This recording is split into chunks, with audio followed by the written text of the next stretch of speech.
from Chris Gucci behind the glass, this is the Jimmy Palumbo Show. That's right. I'm your host, Jimmy Palumbo, and this is a special show here for a number of reasons. Number one, this is show number 100. We must celebrate the 100th show of the Jimmy Palumbo Show. And of course, behind the glass is Chris Gucci, who has been on the disabled list for about 3 weeks now. No, it's no one know he was. I was not no one know where he was. There was on the inactive list. Circumstances. It's like when you guys are having on a guest that is somebody that my business partner has been looking up to for the last 35 years, and he's like, "Oh, you're busy today, right? You're busy today." He wanted to talk to the Karate Kid, bro, and he wanted to talk to Todd. There's nothing I could do about it. I got bounced. All right. Well, listen. That inner turmoil has nothing to do with the Jimmy Palumbo Show. Being that you guys are behind the glass for hire here at Shea. You at this point, you're like, what do you want me to say? I can't choose who comes on. And other than else too, this is a special episode because we've been talking about it almost in like there's some lore behind this episode because we were doing the whole jersey number thing, and we were like, bro, like, what do we do? Does the show just end? No. Does it just? How does it go? And now here we are. Well, those of you scoring at home know that each show is numbered, and I usually do a jersey number, and sometimes we do the famous players, but sometimes we do the shitty players, which I always enjoy the shitty players because I feel my favorite parts of the show I call drive off the road moments when I say something that someone's like, I can't believe he's mentioning that. So I stumbled on something. I'm going to do this as a new bit. Doesn't affect you this week because we didn't have time. I didn't know who was coming on. And this is what it is. And I don't know if it's going to work. I think it's funny. All right, so I'll leave it at that. Now, I have a stack of old baseball cards that have been sitting on my shelf that I probably bought them 20 years ago at a garage sale. I scooped them up, and they were like these random guys from the 60s, 70s, and 80s.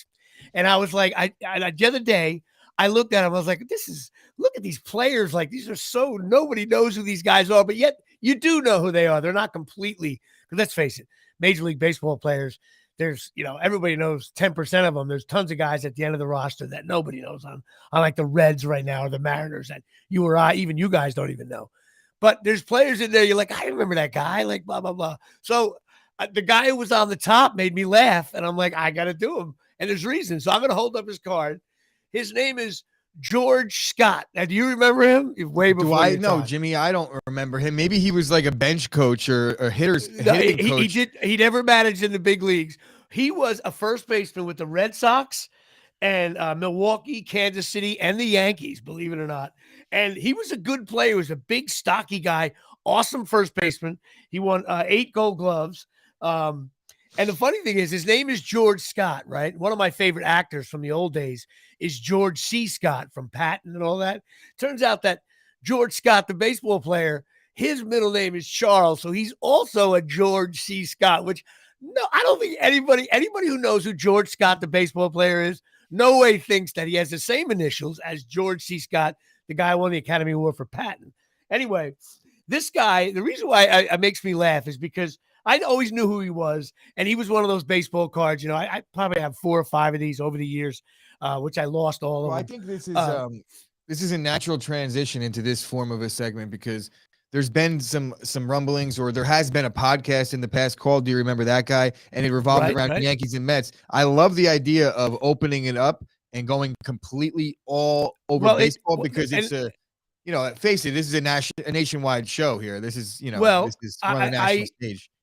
We're the big stage here. So what I'll do for you next week, your job is to think of a random guy that I love this game, by the way. You'll be great at it. Like if random guy now, I gotta remember the first post in Chop Sports history, I think I said, name a random baseball player from a team that's not yours that you grew up watching. It has to be random. And then I did another one. It's got to be something. In other words, it could be like for you, don't go with an obscure. Yeah, exactly right. Don't go with an obscure Packer that I wouldn't know. It's got to be someone that he played for the Diamondbacks. He was a good little shortstop. Made his way around the league a little bit. And then you got to fill us in a little bit about that player, a little bit. So, I'm going to talk about George Scott. His lifetime batting average was 268. He had 271 home runs. Big stocky guy at first. But the main reason why that to me it's funny is because In 1979, he joined the Yankees for the last second half of the season after Munson died. And in 1979, I was in my prime wiffle ball. So whenever the Yankees got a new player and you watch them on Channel 11, you immediately have to imitate his batting stance. I remember many times acting like George Scott in my driveway in Colonia, New Jersey. So that's another reason why he means something to me. So that's it. So that's my random guy, George Scott. And next week you'll bring up a random player. We'll be more prepared, or I'll make sure Dave knows if he's on. I just did one, Junior Spivey. There you go. Well, I can do that shit all day, Jimmy. If you give me like 3 minutes and a pen, I'll give you a list of 50. That's your job. I'm going to put this one at the bottom of the stack.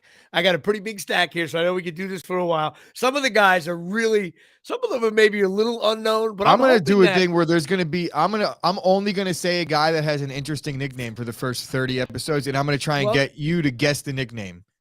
Once you get the player, again, the bottom line is it's a playful way to start the show.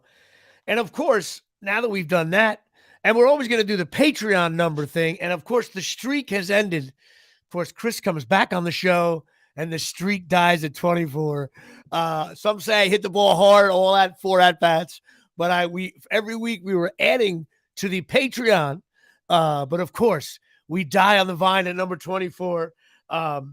And I'm thinking, my God, don't we have a Giambi, a Mark Collins, a Hank Bauer, who's number 25? I just said Hank Bauer on a current podcast. I don't even think the Bauer family knows who Hank Bauer is anymore. And I'm saying to myself, we died on the vine at 24. And who knows, sometimes during the show, we add Patreon members. So until this, I guess you could say I got one more at bat. We're in the 8th inning of the game. I need like 3 runners to get on. And I'll get a 9th inning at bat to keep the streak alive.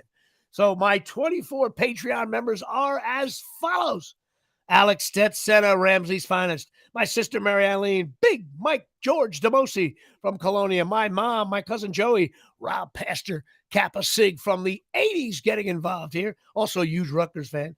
James Kanowitz, my website guy, can't get in touch with him.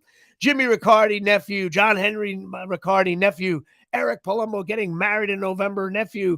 Michael Caprio, who's cornholelevel.com at Shea.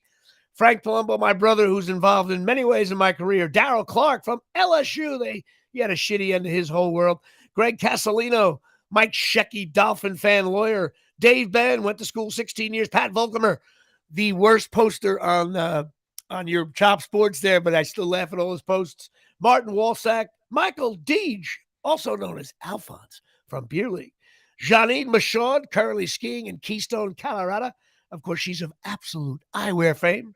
My cousin, John Henry Palumbo. Greg Alperin, my partner in crime with Beer League 2. And, of course, my nephew, Bobby Johnson Palumbo, coming in at number 24. So there are no 25s yet. Maybe we'll get one during the show. I just don't know here at Shea. So I want to let people know a couple of things here.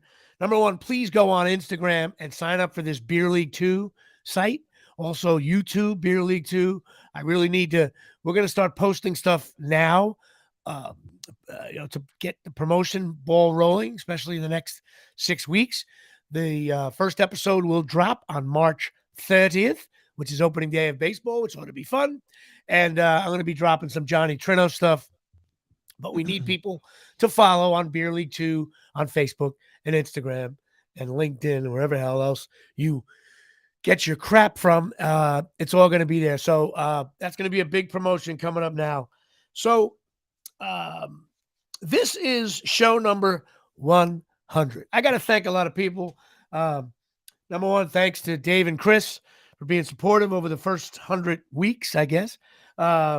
Also to my family, especially my sister and my mom, listening every week, and my brother for giving me shit for making mistakes when I screw up a bad third baseman from the 80s. I screw up. No one says a word except my brother, and it'll be 6 weeks later because he's 6 weeks behind on the shows, and it'll be like, how could you make that mistake? That's awful, awful job.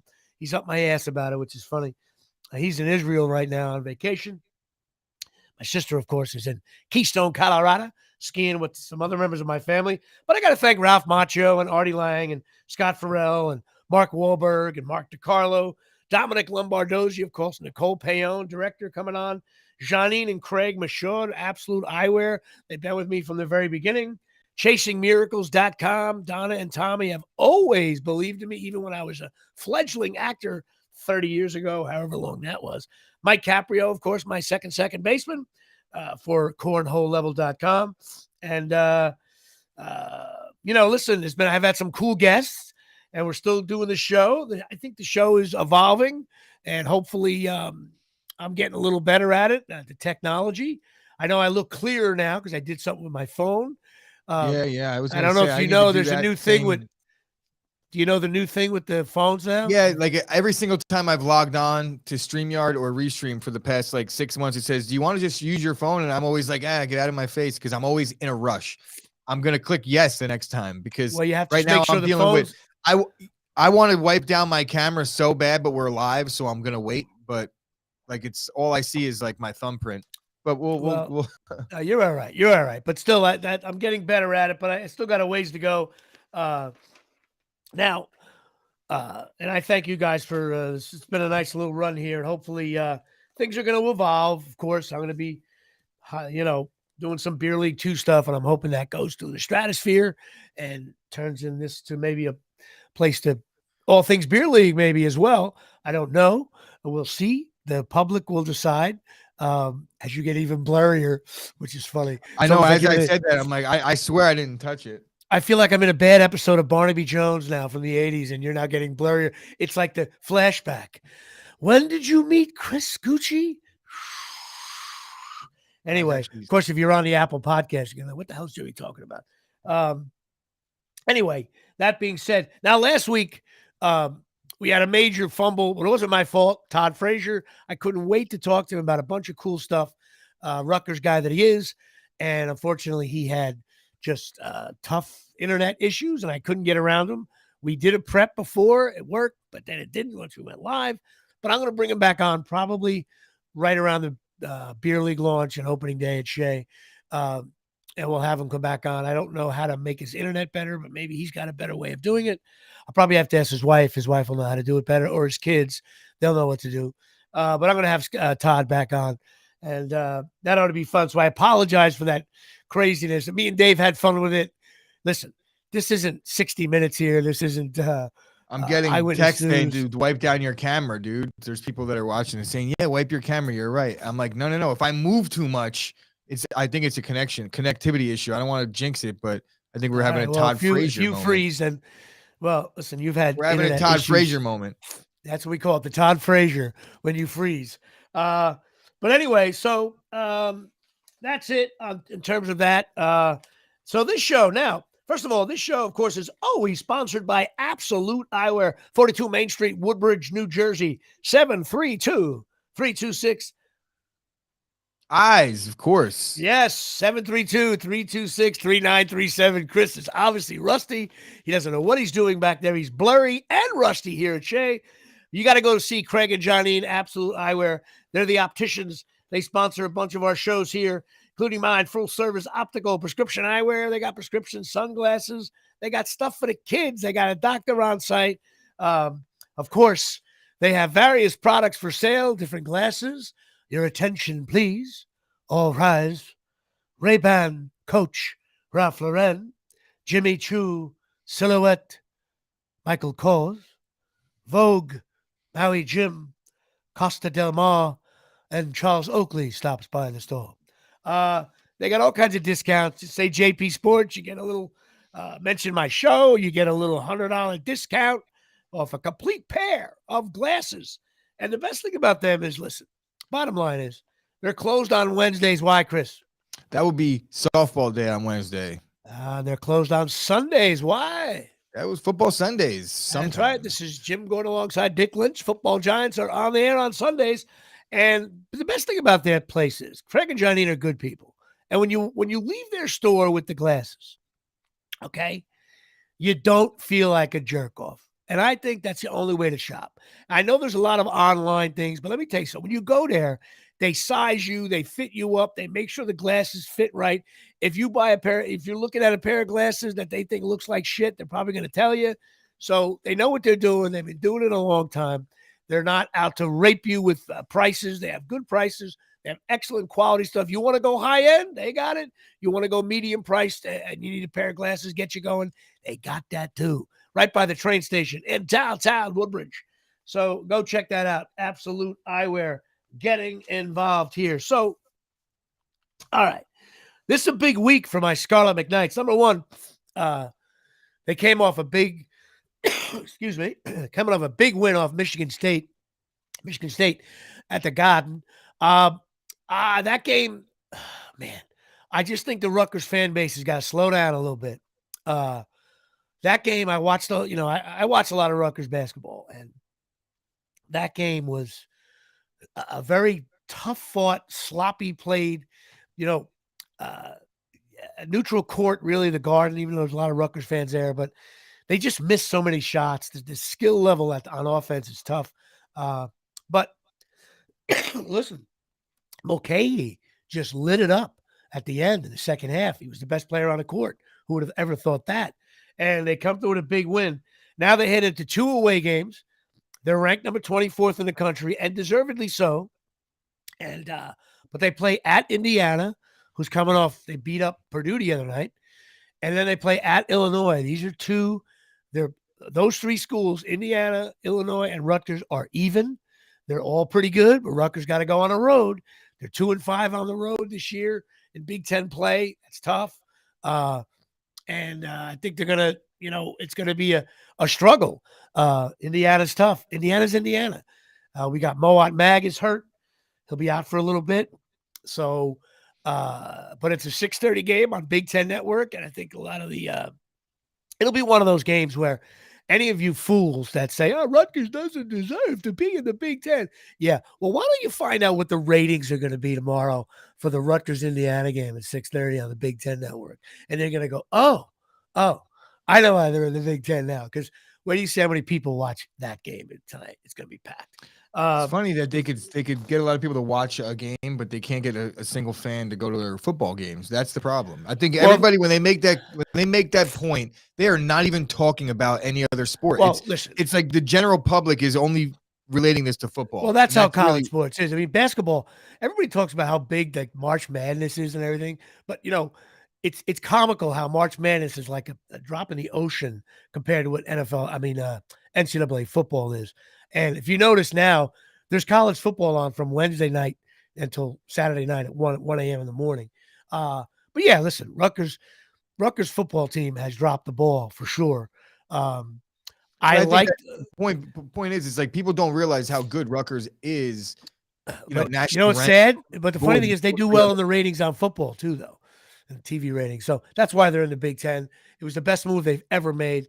They'd be lost if they weren't in the Big Ten. But Rutgers basketball is hot right now. Peichel has done a great job. He's got a couple of recruits coming in that I never thought he'd get guys like that. So we'll see. The next 2 or 3 years are going to be fun for Rutgers hoops. And of course, the next year or 2 are critical for Rutgers football. We'll see what happens there.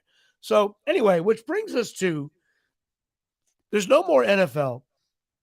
So I don't have an NFL stinks list. So I decided just to go like generic, like who stinks. And of course, every week it'll be the Knicks. Will be on my stinks list. I watched a couple of Knicks games, watched the Clipper game. Don't worry, Sam Grasso just chatted in. You're talking about Peichel. He's staying, bro. They just locked him in for many years, and his buyout is very high. So he ain't going anywhere. So wait, based on what? The buyout or the lockup? Neither one matters when it comes down to it. Oh, no. That's why they just even added another year. Like they can't fire him, but if another school wants him, he's going to go. No, I don't think he will. No, that's why they, you do certain, listen, it's a free world. You do what you want, but his buyout is very high.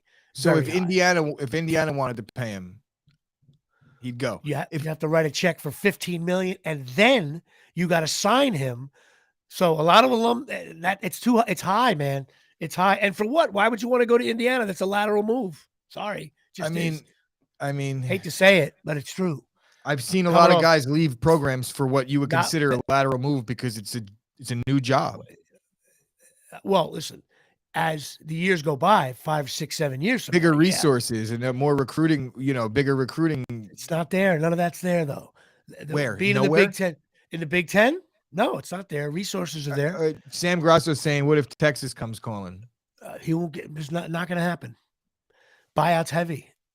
Won't happen. I think that you're Nope. misguided I would have in said thinking that. I would have said that 3 years ago. Not now. Go do a little research. I have Rutgers done a actually little got this research one on like right. the buyouts and things like that. Like that's like false protection on thinking that you could keep a coach or locking him up. Even you were the one who pointed it out to me with Penn State and Franklin, actually. And maybe it's a little bit different. Like they could lock up a coach all they want, but if the coach decides he wants to go and someone else has more money, they're gonna go. Well, listen, there's always that. But if a school sometimes is vulnerable, depending on how the contract's set up, and in this case, Rutgers did a pretty good job of making sure that in order for him to go to another school, and the only school he'd really would go to, there's 2 schools he would ever go to: UConn, where he played, and Notre Dame. UConn don't have the resources, and Notre Dame does. But that's why the buyout is so incredibly heavy. And why would he leave? In other words, like Izzo never left. That's what they set up. Anyway, anybody can leave. I understand that, but Rutgers has done a nice job of locking him up as best they can in the world where coaches, bail. The buyout's pretty heavy. Now, I think Franklin is a different scenario with the buyout. Was a little odd there what they did. Anyway, so listen, bottom line is this: cornholelevel.com. Now, Chris, you know what a cornhole leveler is, don't you? You go to a barbecue and you go in the backyard, Chris, and you drink. I use one every Friday night. And you look at these terrible cornhole boards that are in bars now, and you see a crooked board, a crooked one that's not accurate, and you just keep in your pocket a cornhole leveler and you hook it on that circle and you level the board. Chicks will be like, "Did you see what that guy just did?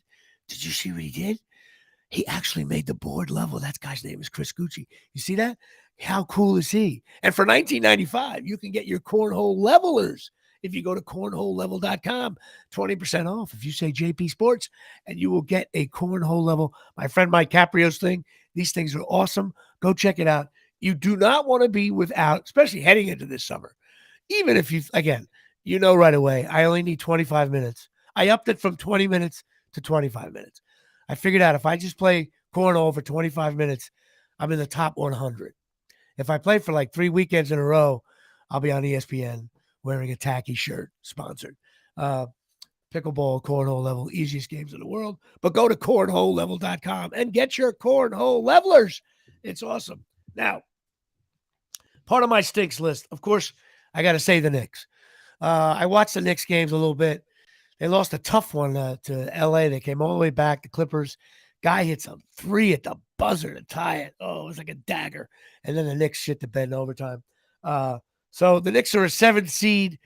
They're like 2 games back from being the 5th seed, but they're 2 games up on being out of the playoffs. So I don't know what the Knicks are going to do.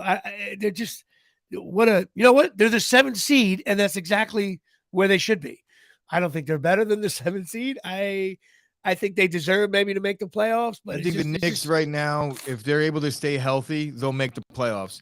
But they still haven't had their like tragic 3-week with their star player yet. They're bound to run into a little bit of hard luck soon. Randall twist his knee or then it's over. So, then it's over. It's over. Yeah, there's no question. They don't have depth.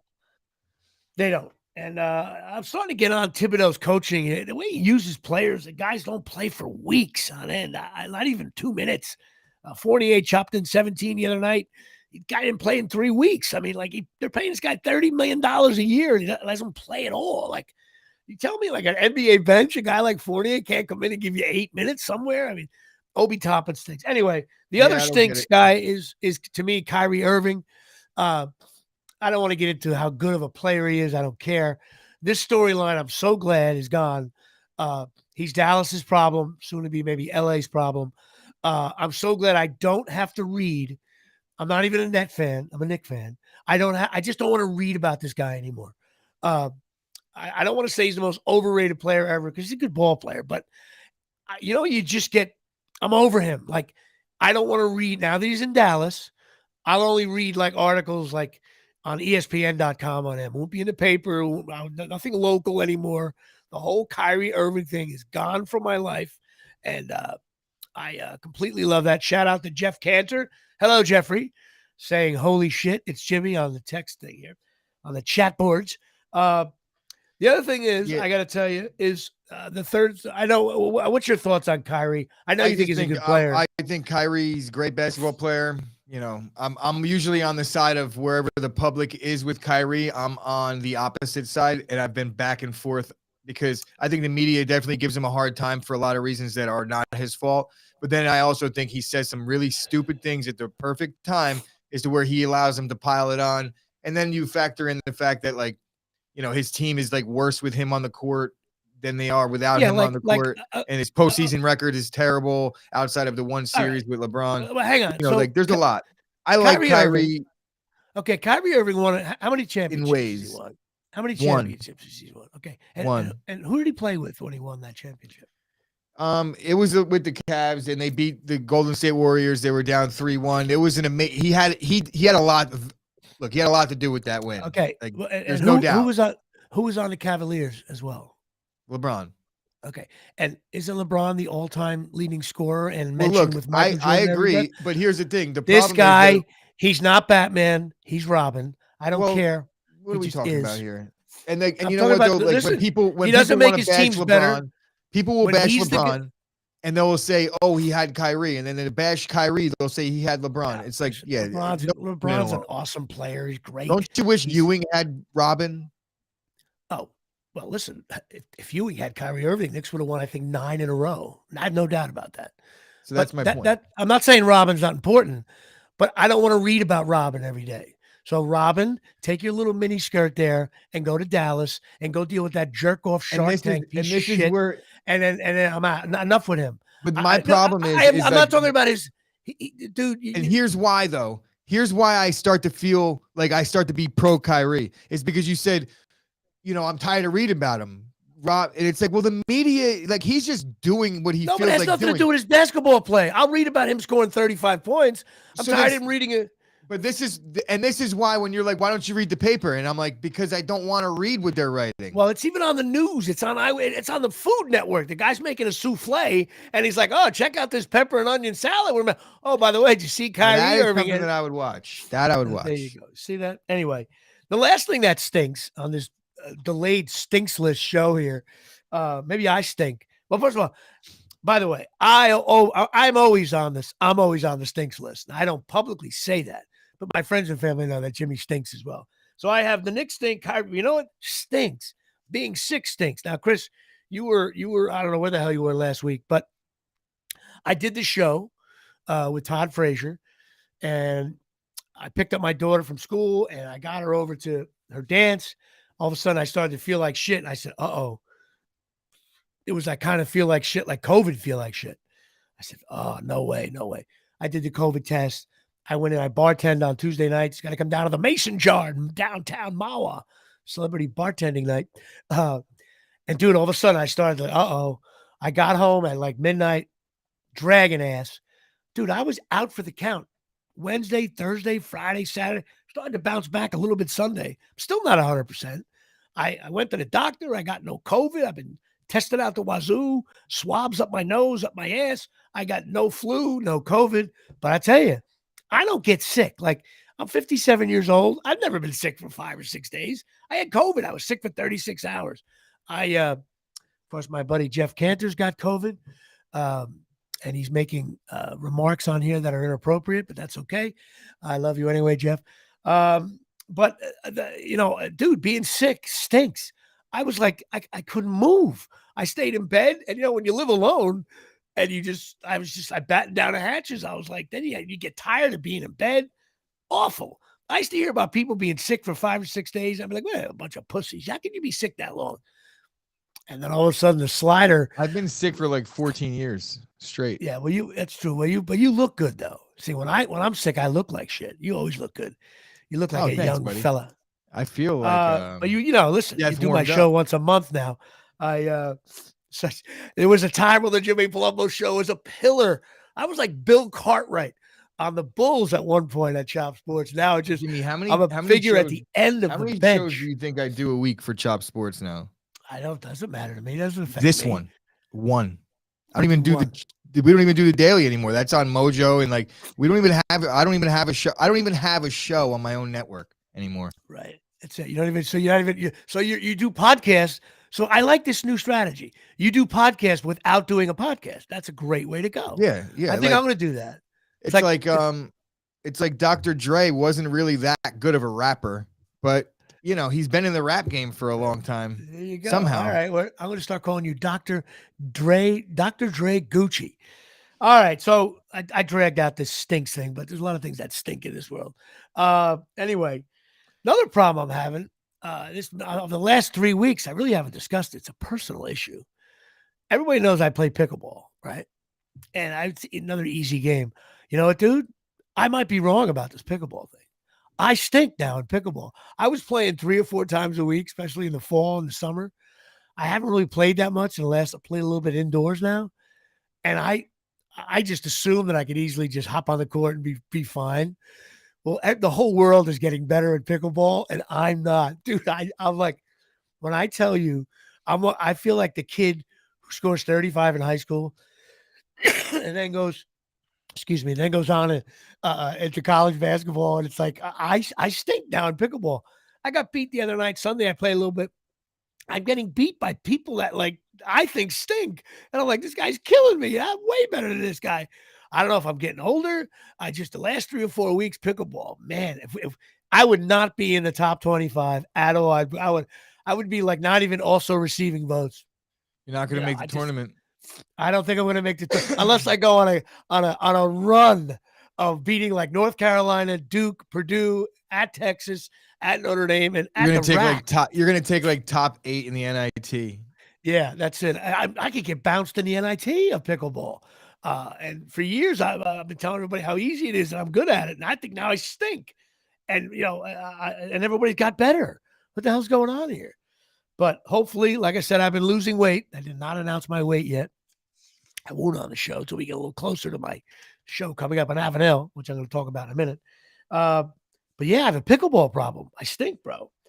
The other thing is I want to talk about the Grammys. Now, you're a youngster. You know what the Grammys do? The Grammys, to me, are a way to judge how old you are. Because when I watch the Grammys, for about 15 minutes I realize that I am my father. I don't know the acts. I don't know the songs. I don't know the bands. I don't know the producers. I don't know the people giving out the awards. I don't even understand. I'm proud to say that throughout my 40 years combined, I've maybe watched about 1 hour combined of every award show you could. Right. Oscars, Grammys. I've never watched them. All right. Ever. Well, listen, I couldn't do it. I am in showbiz, so I always sometimes give a little wink to some of these award shows. But the Grammys to me is the one that is like, wow, like I don't know the presenters. I'm like, I don't know who this guy is. And then I think someone stinks, and you find out coming now giving an award with 39 Grammys. I'm like, what was this guy, Bing Crosby? All of a sudden, you got to be joking me. 39 Grammys. I don't even know who the hell. And he's wearing some gold sequin suit. Who are these people? I realized that I'm 57. It's, I know who Beyonce is. I didn't realize she's like the all-time Grammy queen now. It's a way to age you. If anybody feels, if you want to feel old, I think therapists nationwide should do this. You should say, listen, if you're feeling old, here's what we're going to do. I'm going to make you watch the Grammys, and then we're going to have a session on Monday. You let me know how you feel. And you'll know right away if you're youthful, you'll know the awards. And I love music. I listen to music all the time. I just listen to older music, stuff and live shows and stuff that I like, of course. But my God, the Grammys have passed me by, and there ain't a damn thing I can do about it.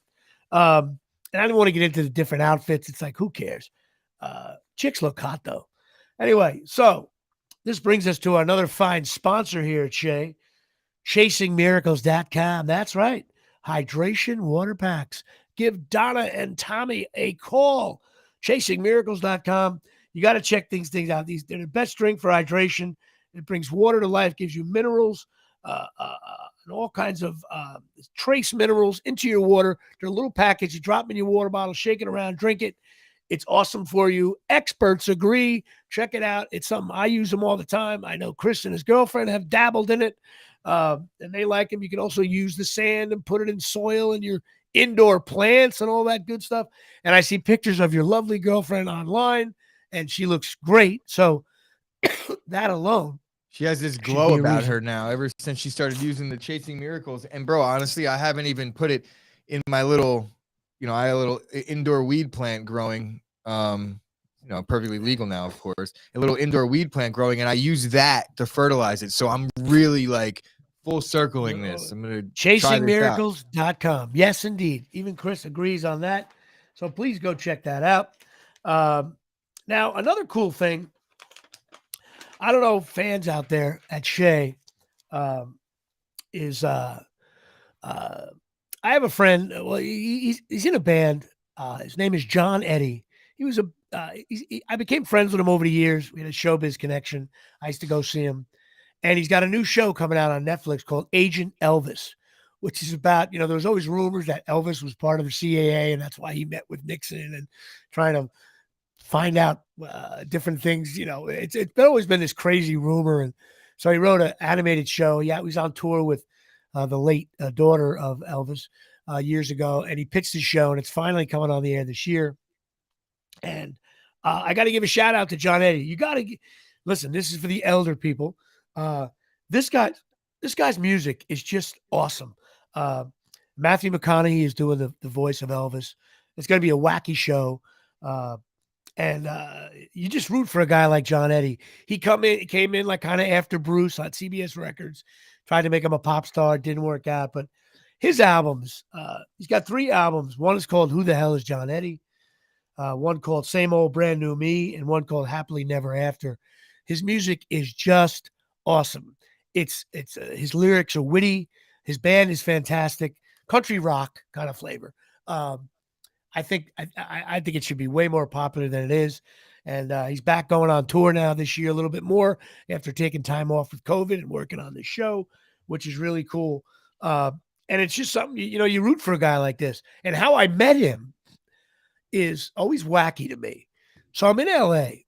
I'm in the middle of West Hollywood. Okay. My buddy Anthony, who produced Beer Leagues, living over there. And we walk by this bar, and we're right where his house was. And it was like a Saturday afternoon at like 2:00. And I hear like major Springsteen coming out of the place. I'm like, who the hell's got a band at 2:00 in the afternoon and it's playing all Bruce? So we park the car, we go over there, and the B Street band is in there. That plays on the Jersey Shore, Springsteen cover band. And I'm like, everyone in the bar, everyone was from New Jersey. I was like, oh my God, there was chicks all over the place. I was like, I started drinking right away. I was like, I'm not even a big Springsteen fan, but I'm like, I am home. This is like being at like Leggett's or DJ's or one of the at the bar A, So they did like 4 songs. They ended with like Born to Run or whatever the hell's going on. Place is going nuts. And all of a sudden they go, ladies and gentlemen, don't wait. Don't forget, coming up is John Eddie. And I looked at this girl next to me who was hot. And I go, I said, who the hell's John Eddie? Which is the name of his album, by the way. And she's like, you don't know who John Eddie is? I'm like, no. I said, I think I heard his name on the Jersey Shore, bands I used to play out, blah, blah, blah. He goes, oh, you got to watch it. We got to watch it. So he comes on, this guy with a guitar and his little band, and he starts playing. And I'm like, this guy's talking to me. His lyrics are like talking about being a little older and looking back. And it's just great stuff. And I was like, oh my God. Of course, I was half in the bag at this point. I bought like 7 of his CDs. I stumble out of there. It's only like 6:00. I walk back to my buddy's house. I got CDs in my pocket. I got them all over the place. And I just became a huge fan. When I got back to Jersey, I went to go see him every time I could. And then backstage, we would chat about showbiz and stuff. And he would tell me all the stuff he's got going on. So if you ever want to listen to John Eddie, I believe his stuff's available probably on iTunes and all that stuff. He wrote for Kid Rock. And stuff like that. So go check out John Eddie. His stuff is badass. The other thing is Beer League 2. Here's the situation with Beer League 2. We are coming out March 30th. The rough edits are pretty much done on the first 5 or 6 episodes. The first episode is close to being really there. Maybe it's 80% there. I have not seen a cut of it yet. I will be doing that this week for sure. We're excited about it. Please go to Beer League 2 sites on Instagram, Google it, find out about it. I've been getting some backlash online. I guess I got to address this. I don't really know how to address it properly. Maybe you can help me with it, Christopher. You're being so quiet there. People, when we post stuff, when you start getting into that Howard Stern fan base, okay, I'm aware of this. My partners, maybe not so much. The Howard Stern fan base is the great arena. It is the NFL of fan bases. And when you get into that arena, things can be incredibly helpful. You will get a lot of clicks, a lot of noise. However, you will get a lot of backlash. And one of them always has been is, what is Artie's involvement in this? And I've been trying to tell people, look, we did a go around of these things. And right now, listen, Artie's not in these go rounds, but his character is. And Ralph Macchio is not in these go-rounds, but his character is. And every other character is involved. Every character, if you're a fan of the movie Beer League, you will, as an introductory comeback for Beer League 2, you will each plot, even plot points, characters' names, things are mentioned with these guys who are now 16 years older. Of course, Johnny Trino is in it. And my wife, who is Maddie Corman, she's in it. Marilyn is in it. Manganelli's in it. Alphonse, the Guido with the Guido glove is in it. The bartenders are in it. The bartenders from the old Game Day, they're in it. Joe Latrulio, who played Dave, he's in it with a major plot point there. Ralph Macchio's wife, Maz, his wife is in it. Elizabeth Regan plays the character, and she's fantastic. So we have, and even Jerry Minor is in it as well, played the outfield for us in the movie. So my only thing I'm going to ask people is that you, Billy Wolfson checking in here on the chat. Appreciate that. I really do. What's up, Billy? Old Kappa Sig buddy of mine. And my buddy Roger Mayer coming in on the chat room here. American Airlines finest pilot. The bottom line is, anybody who's like, oh, without Artie, this is going to suck.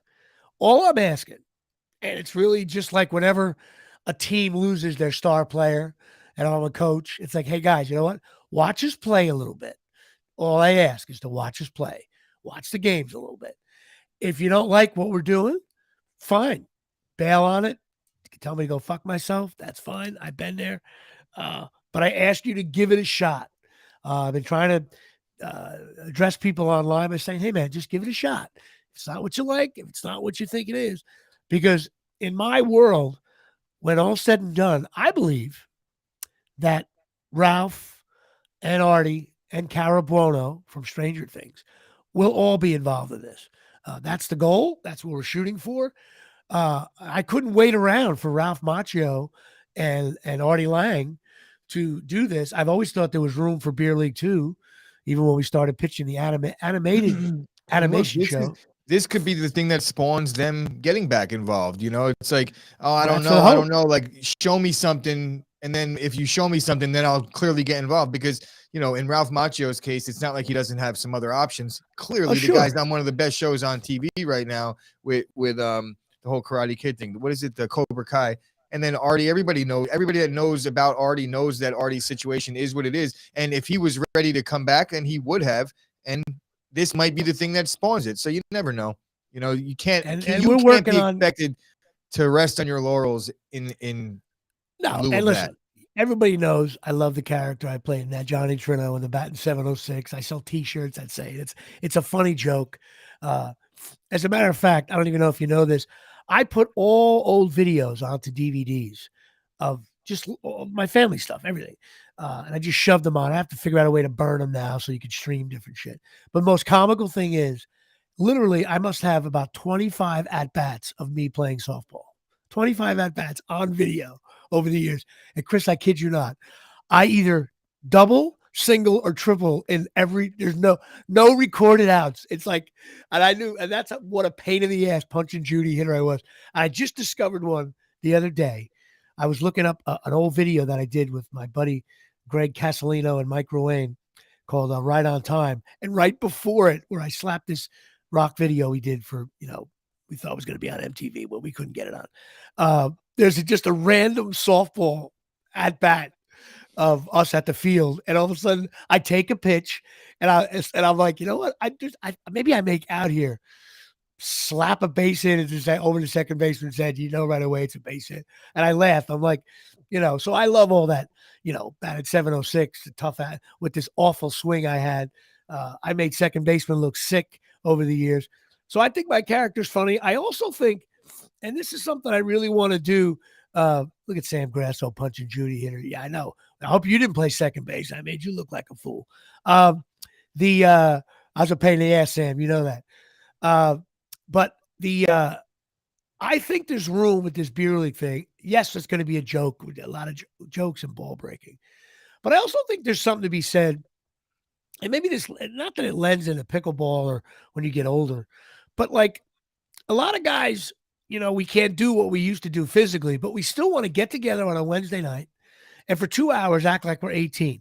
Now, whether that means on the field, throwing the ball around again, even though we can't run anymore. We don't have the power anymore. We don't have the eyesight anymore. The range, all of that is gone. But all we want to do is go down the ball field, put our sweats on, run around a little bit, throw the ball around, and maybe even compete every now and then with the younger guys. And be sore for like 4 or 5 days and do it again. Yeah, be sore. Add 2 Advil before, 2 after, and sit in the parking lot, Woodbridge Township, and have a couple of beers with your buddies who are working hard, kids. Nobody has time to do shit anymore.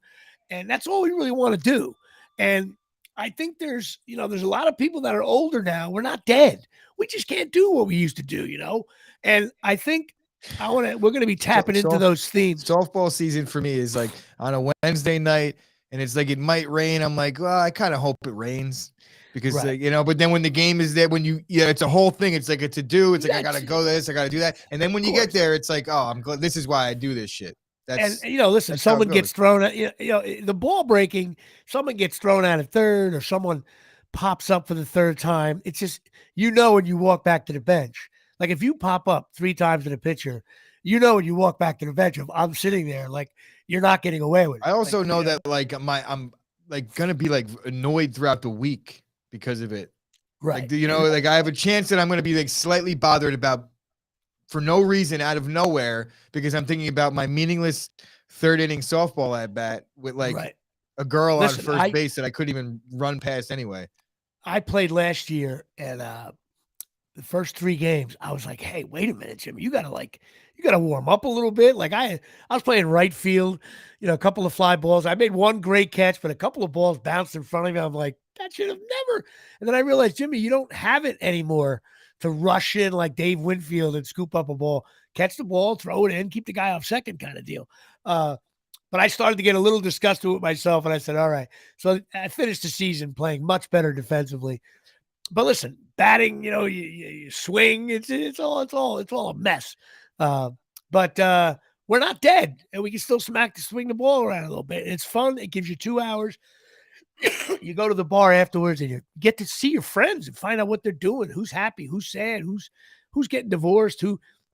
Who's kicking ass? Who's busy? Whose kids are doing well in high school or college? Or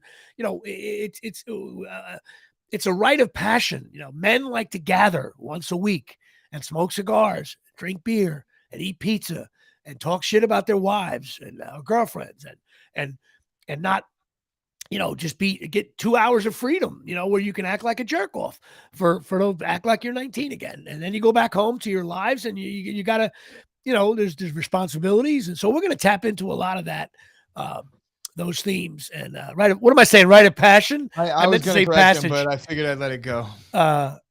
So funny. I made that mistake. Thank you, Jeffrey Paul Cantor, actor. I actually thought I was saying passage, I guess, with my groggly voice here. I was not, so I apologize. Rite of passage. You're correct. That's the Rutgers education coming out there with me, and probably my Grammar Cop, Jeffrey Paul Cantor. Good. Jeff, of course, we have a role for Jeff Cantor. I can't say what it is as we move forward. Beer League 2. Jeff Cantor will be in more Beer League 2 stuff. Jeff, of course, went to Amherst. And anyway, so now a couple of things. I had a big audition this week for The Equalizer. Love to book that show with the Queen Latifah. Had a nice audition, submitted it on Sunday night. Love to get that call. Desperate for that because I want to book more work than Jeff Cantor does. That's my goal now in life. I've been watching shows, some shows on Netflix. I got a show. I don't know. Maybe your girlfriend will like it. It's called Women at War. Have you seen it on Netflix? Like even in the past. No, my algorithm doesn't have that. I have like okay, yeah. Well, listen, it's a pretty popular show on Netflix now. It's about World War One and the atrocities that went on there, and about these four women who had to go through tons of shit. 1918 in France. See, like that's the show that I definitely will watch. She definitely won. I'll watch that. War, I love war shit. Yes, it's World War One too, and I those of you scoring at home know that I have my grandfather was a war hero in World War One, and I've been learning more and more about war. What a brutal war. Some of the mustard gas scenes they show here. I don't know if you saw All Quiet on the Western Front. Have you seen that one yet? Bro, it's funny that you just asked me that because I did start it, and I started at like 1:30, and I started it thinking to myself like, oh, I remember Jimmy said to watch this. I put it on. Intense. Bro, first of all, from what I did see of it, it was like filmed like a horror movie. It's like unbelievable. Unreal how what those young soldiers were going. Yeah, I gotta watch that. I gotta watch that 100%. I'm glad you mentioned it because they have to circle back to that. France and Germany really thought the war was only going to be like, a month, 2 months, and it was 4 years. And like the first month, I think 300,000 people died. Like, what a brutal war. Things like the Gatling gun, those kind of guns were used, and mustard gas and hand-to-hand combat and getting stabbed in the throat. And oh my God. And this Women at War show shows what it was like to be at the hospital. Forget about any kind of anesthesia. It was chloroform, and you got like nobody washed their hands. Wood stick to bite on. Yeah, and blood all over the place, and just doctors they say wars make medicine better because doctors learn, if you could sew up an aorta by doing this, and they use it in real life afterwards. I mean, bodies all over the place, but brutal, gruesome. But they have a little soap opera plot mixed in with it, with these four women had to go through while their husbands were out fighting, and some of them definitely didn't come back. Pretty cool show. The other show that is awesome, Last of Us. Have you seen this on HBO at all? I didn't, and the reason why I didn't see it is because I think that there's a little bit, admittedly, on my part, some confusion here. And maybe I'm right. Maybe I was right all along, and I'm about to find out right now. But is this an extension of the show This Is Us? Not at all. Then I'll watch it because I thought it was. So I was like, I don't care. I didn't watch any of that. So I thought The Last of Us. Could you understand the correlation that I made? I get it. I understand. I thought it was just like a remake of a show that they did. And they're like bringing it back for the fans of that show. I almost called it. I almost called it This Is Us just now in my rite of passion, by mispronouncing it. This show, the best thing about this show, first of all, I got to say this again, and Jeff Cantor's going to hate me for this. The best acting in the world right now is kids that are under 21. This girl on the show, and the guy that plays the lead in that show, he's in Game of Thrones. Listen, I really haven't seen him in anything bad. Pedro Pascal. Yeah, he's on point. That dude's on point. He's like a combination of a Liam Neeson with a little Charles Bronson. But the young kids that act today, oh my God, cannot guard them. That's how good they are. But this show, I think you'll like about this, Chris, is, if a major tragedy hits the earth, pandemic, really what it is, but instead of a virus, it's like molds and stuff, which you can't fight. And if people die, that affects their brains. It makes all this little sci-fi stuff based on the video game, which I don't play video games, so I don't care about the video game. But there's pockets of people that live, and like everybody thinks like, oh, I'd be moral. Yeah, okay. But if you need food, I've already crossed this bridge in my own head. You would be an animal. You would kill me and take my premium Reese's peanut butter cups. That's just what happens. Yeah, you gotta. It's a lot of that. People act very strange, but it's also very. What would you do? There, it's very thought provoking. Number one, you can see how it could totally happen, and the pandemic proved that. First of all, you see how people get on like Black Friday over at TV. Yeah, let's talk about real survival now. There's no doubt about it, and this show really taps into that, and it's very intense, and it came at a good time for me because there's no Yellowstone and Tulsa Kings and all these shows are taking a break. So I enjoy the show. I suggest you watch it. But again, I got to tell you something though. You can't just watch one episode. It's one of those shows. These shows are designed for, you got to give it time. You got to watch. I'm all about that. I mean, I'm not, here's the way I watch shows. I'll sit down. I'll watch 4 in a day, and then I won't watch it for a week or 2. And then I'll watch 4. It's like, I set myself up for like a full day to do nothing once in a while because I'm going to die. This is one of those shows. The Women at War show and this show are very different. But it's just a thought-provoking show, and the kid's great in it from Game of Thrones, and so is the other guy. And I have no idea where the show's going. I think they're going to do 2 seasons. Already got renewed, and I think they say it may end after 2 seasons, so we shall see. I love when they anyway. Do that. I didn't have a guest today, but I got to make sure I mention Lisa Ruane Therapy, certified therapist, 201-725-1251. Lisa Ruane, give her a call. If you're 18 and over, you're struggling with something, she's a great therapist, good friend of mine. A lot of people in this world are struggling. Go talk to her. She'll talk you through things, and I think a lot of people need that in their lives. She does Zoom and in person. So go check it out. Lisa Ruane, 201-725-1251. And also, if you feel like watching the Super Bowl, Pine Tar Bar and Grill in Forked River, 609-489-4286. Go check out my buddy Tommy's Bar. It's a great place to go see a bar. And I didn't have a guest this week. Hopefully to have a good one next week. I got screwed up on timing of another one. And shout out to Mark Resnick, another Rutgers guy there. Chris, thanks for doing the show. We're going to end it early. I'm not going to go over the hour mark as I did the last couple. And I'm still feeling under the weather. And don't forget, next week, come up with a guy on my baseball card list. But it doesn't be baseball. It could be any sport. Doesn't matter. Good. Someone that you think someone will remember. Could be someone when you were 10 years old. Doesn't have to be a current guy. Could be a current guy, though. And just, come up with it. Hopefully. I got a lot of 90s baseball, 2000s baseball, right. 2000s football. Just research him a little bit so we can learn about the guy. And I was shocked at how decent George Scott was. So anyway, all right, kids, thanks for listening. I love you. Thanks to all my Patreon. Hopefully we'll get up to 25 Patreon. Getting involved here I got to talk about the show in Avenel, March 10th and 11th. Tickets are starting to sell now. I think we sold about 40 each night so far. It holds 200. Tickets are moving fast now.